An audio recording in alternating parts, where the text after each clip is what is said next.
جی hello دوستوں، میں ہوں قمر سیما اور امید ہے آپ لوگ ٹھیک ہوں گے۔ دوستوں، جس طرح کہ آپ دیکھ رہے ہیں میرے ساتھ موجود ہیں بیرسٹر حامد باشانی صاحب۔ برس صاحب، سب سے پہلے تو آپ کے وقت کو بہت شکریہ سر۔ آپ کا شکریہ جناب، thank you. Thank you sir. اچھا برس صاحب، ایک چیز ایک ٹرینڈ ہے جس کو میں کیونکہ ہم انڈیا واچر ہیں، دیکھتے رہتے ہیں، ساؤتھ ایشین پالیٹکس دیکھتے رہتے ہیں کہ انڈیا جو foreign minister for external affairs doctor Jaishankar صاحب جو ہیں، وہ کافی زیادہ پاکستان کو ٹارگٹ کر رہے ہیں۔ وہ اگر ابھی میں دیکھ رہا تھا، وہ آسٹریا میں گئے ہوئے تھے تو وہ کہہ رہے تھے پاکستان جو ہے that is an ایپی centre of terrorism. تو وہاں پہ جو ہوسٹ تھا اس نے روکا اور کہا کہ پوچھا، اس کی ڈیٹیلز مزید پوچھیں تو انہوں نے کہا میں ڈپلومیٹ ہوں، اس کا مطلب یہ نہیں ہوں، میں یہ لفظ استعمال نہیں کر سکتا۔ پھر وہ یہ کہتے ہیں جی کہ پاکستان جو ہے وہ ڈکٹیٹرشپ رہا ہے، تو ویسٹ جو ہے وہ سپورٹ کرتا رہا ہے جو ہے پاکستان کو، اور ملٹری ڈکٹیٹرشپ کو سپورٹ کرتا رہا ہے۔ یہ یکا یک جو ہے بھارت کے جو فارن منسٹر ہیں، جیسے فار ایگزامپل ریسنٹلی وہ امریکہ آئے ہوئے تھے تو انہوں نے کہا جی کہ امریکہ جو ہے اس نے پاکستان اور بھارت کے جو مسائل میں جو معاملات خراب تھے تو پاکستان کو سپورٹ کیا۔ آپ کیا سمجھتے ہیں اس کی کیا وجوہات ہیں؟ کیوں انڈیا کے جو فارن منسٹر ہیں وہ زیادہ اگریسو ہیں؟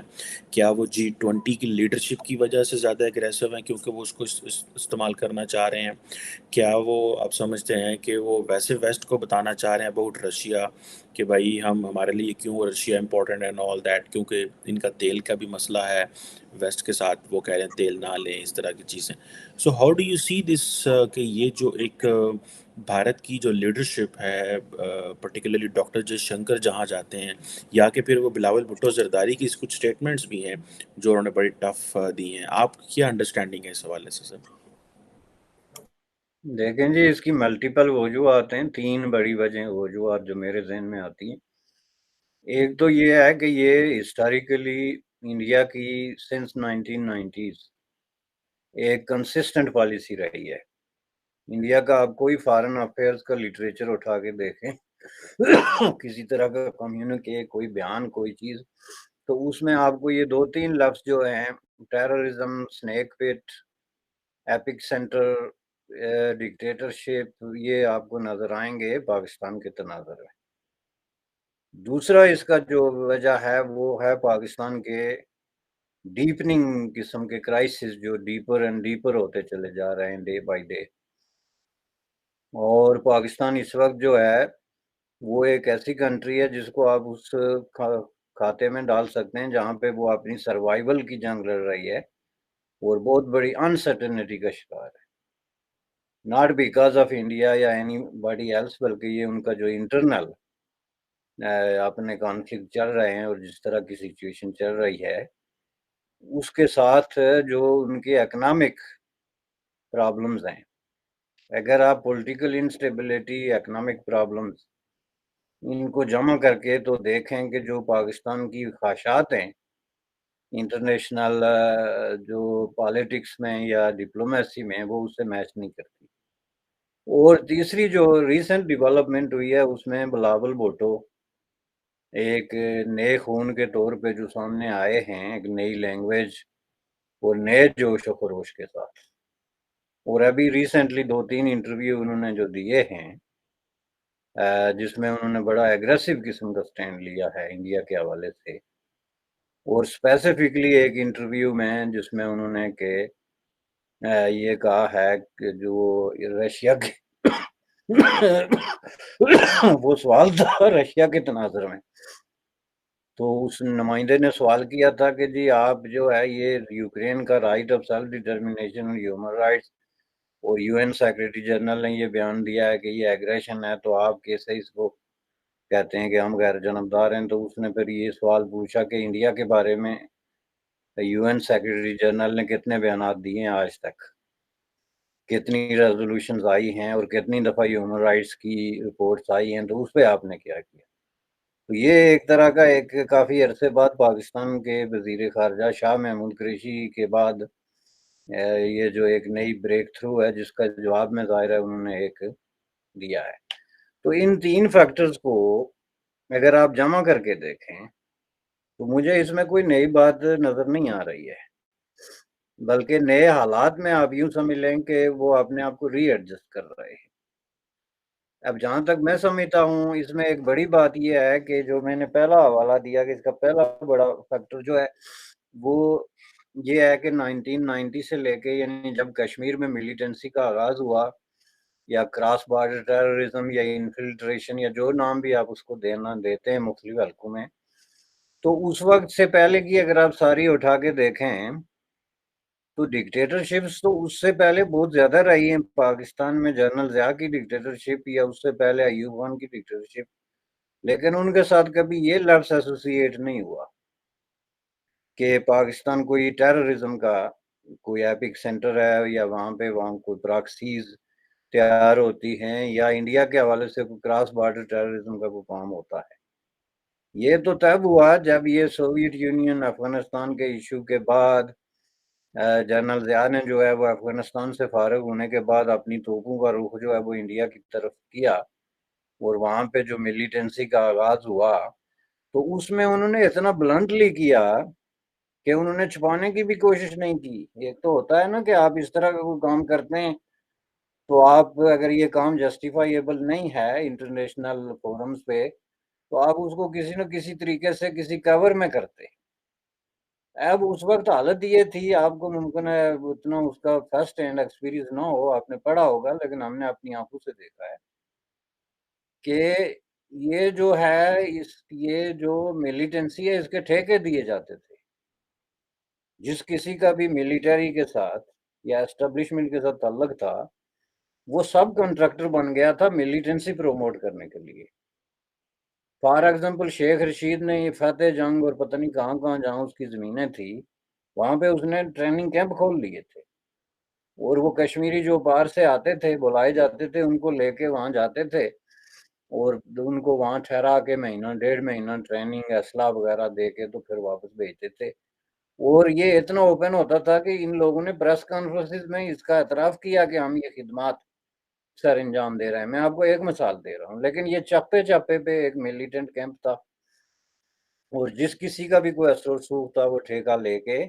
تو یہ بزنس کرتا تھا۔ اور صورتحال یہ بن گئی تھی جس کو انٹرنیشنل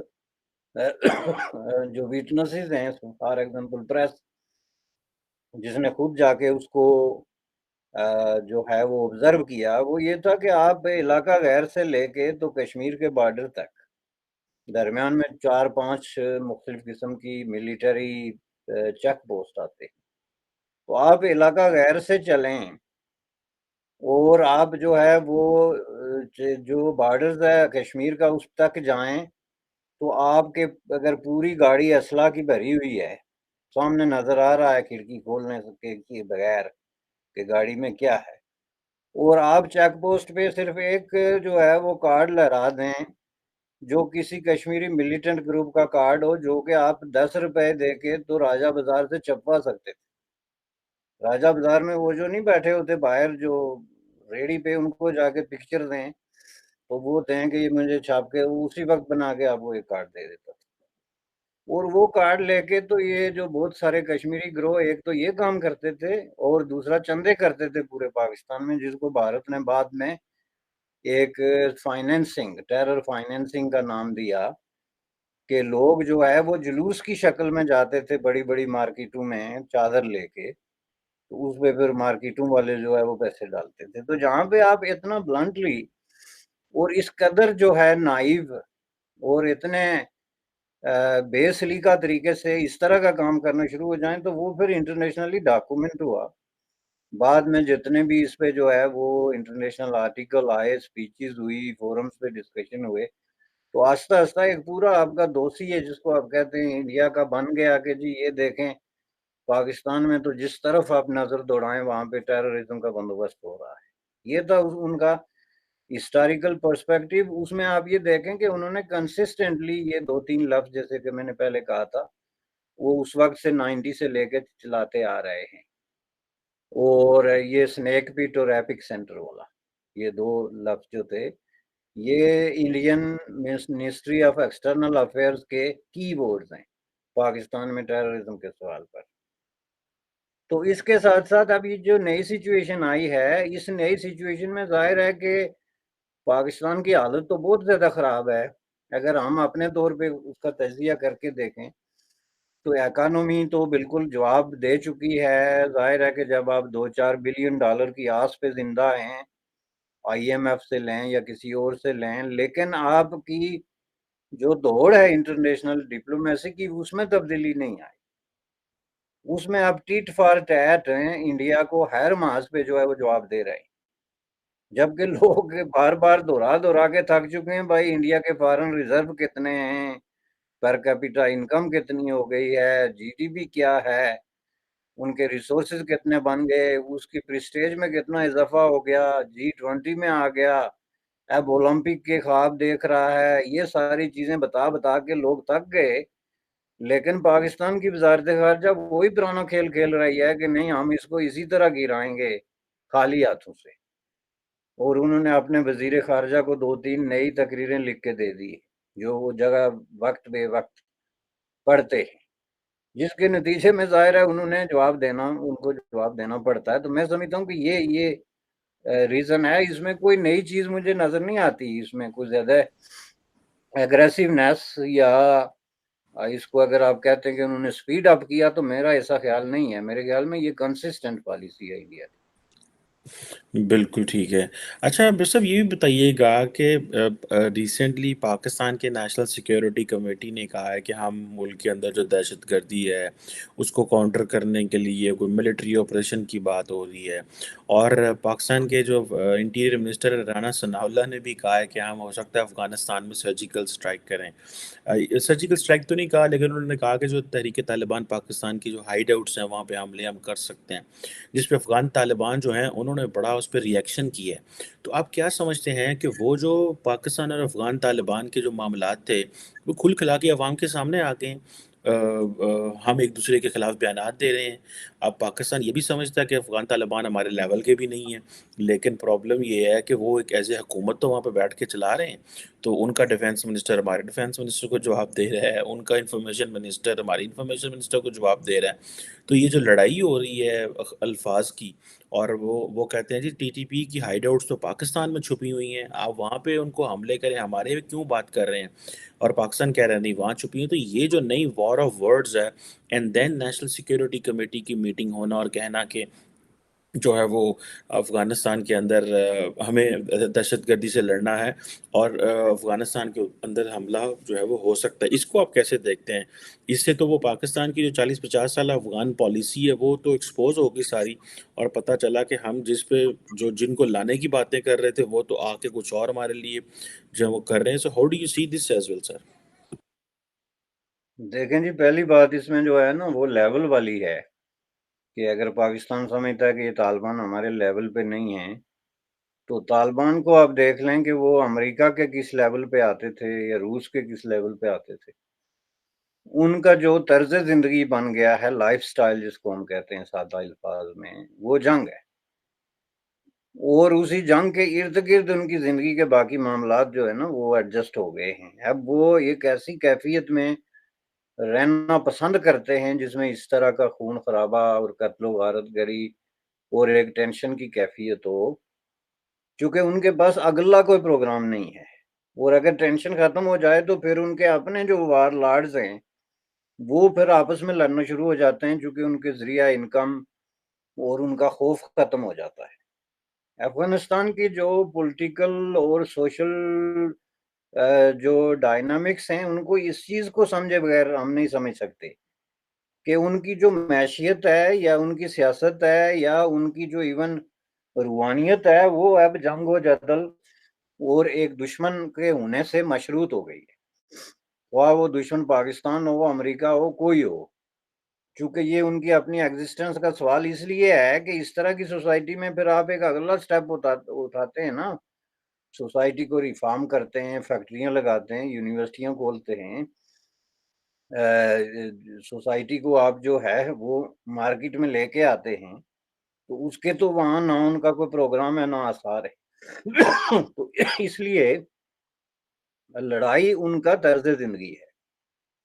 اور وہ پاکستان کے خلاف بھی میں آپ کو بتا دوں کہ اگر 30-40 سال سے وہ لڑ رہے ہیں روس یا امریکہ کے خلاف، تو پاکستان کے خلاف تو آرام سے 200 سال وہ لڑ سکتے ہیں.